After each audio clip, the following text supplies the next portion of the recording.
आजची जनरेशन खूप हुशार आहे, पण मला वाटतं यापेक्षा अविचारी जनरेशन आजपर्यंत जन्माला आलेली नसावी.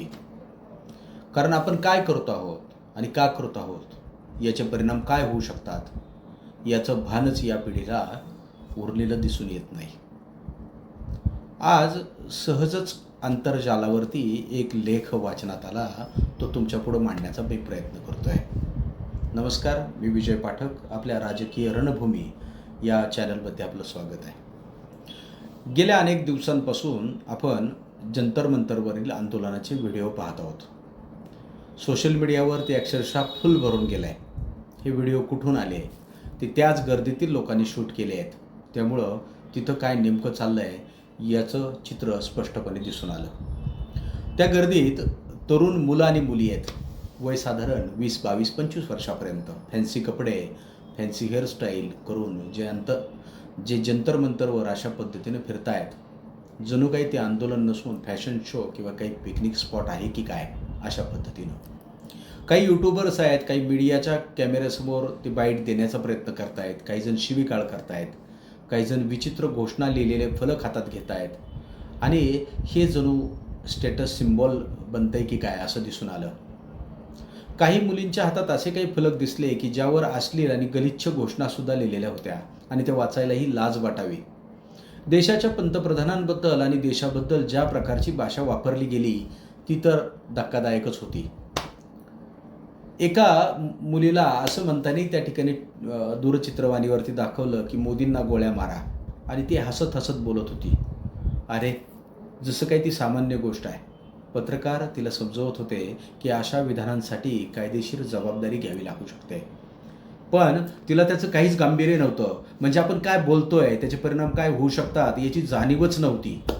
मग अशा पिढीला आपण बुद्धिमान कसं म्हणायचं बरं? आज अनेक नेत्यांना हे लोक शिवीगाळ करत आहेत आणि ज्यांना ज्यांना शिवीगाळ करतायत, उद्या त्यांच्याच पालकांना आपल्या मुलांना अशा प्रकरणांमधून वाचवण्यासाठी त्याच नेत्यांकडे धाव घ्यावी लागू शकते. लक्षात येतं आहे का? दुसरी गोष्ट, दिल्लीपासून हजारो किलोमीटर दूर वसलेल्या लोकांनाही समजलं आहे की या आंदोलनावरती राजकारण्यांचा प्रभाव वाढायला लागला होता. विविध पक्षांचे कार्यकर्ते आणि राजकीय हितसंबंध असलेले लोक त्यात सहभागी झालेले दिसून आलेत. काही जण मंचावरून भारतात हिंसाचार भडकवणारी व्यक्त करताना दिसून आली. ही गोष्ट देशभरातील लोकांना समजले, पण तिथं उपस्थित असणाऱ्या जे काही 20-25 वर्षाच्या तरुणांना, युवकांना ते समजलं नाही.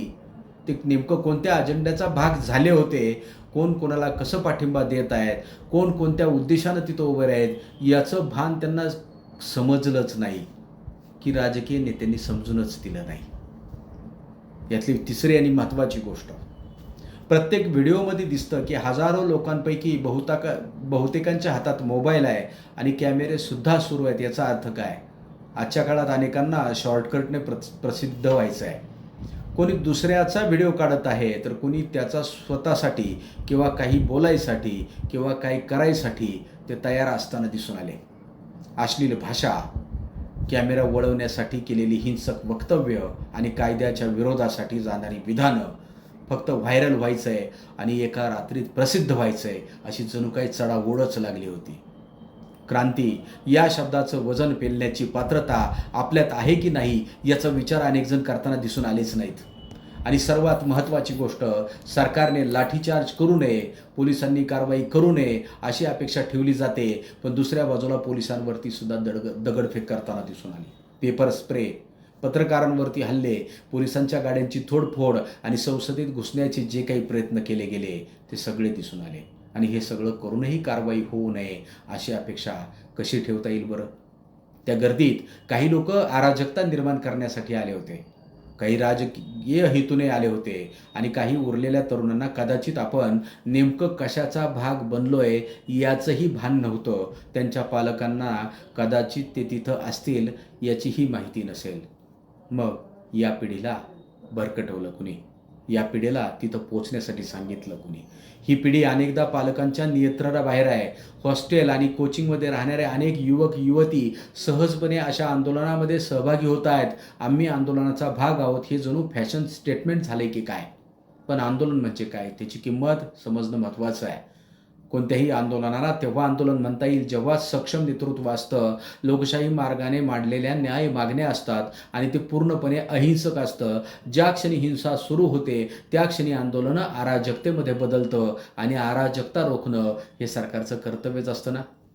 आणखीन एक महत्त्वाची गोष्ट, काही नेत्यांची वक्तव्य पाहिली तर ते आंदोलनकर्त्यांना उघडपणे पाठिंबा देताना दिसून आले. काही जण म्हणतात काळजी करू नका, आम्ही मोठे मोठे वकील उभे करू. काही जण माध्यमांवरतीच टीका करताना दिसून आले. मग या तरुणांना का समजत नाही की अनेक लोक, अनेक राजकीय पक्ष स्वतःच्या फायद्यासाठी त्यांचा वापर करत आहेत. देशातील अनेक लोकांना हे स्पष्ट दिसतंय की आंदोलन आणि राजकारण यांचा संबंध आहे. पण अनेक तरुणांना का समजत नाही, त्यांना वाटतंय की शिवीगाळ करून, देशाच्या पंतप्रधानांबद्दल अपमानास्पद भाषा वापरून किंवा देशाचा अपमान करून ते मोठे नेते बनतील. आपण काही आंदोलनाचं उदाहरण घेतलं तर लक्षात येईल.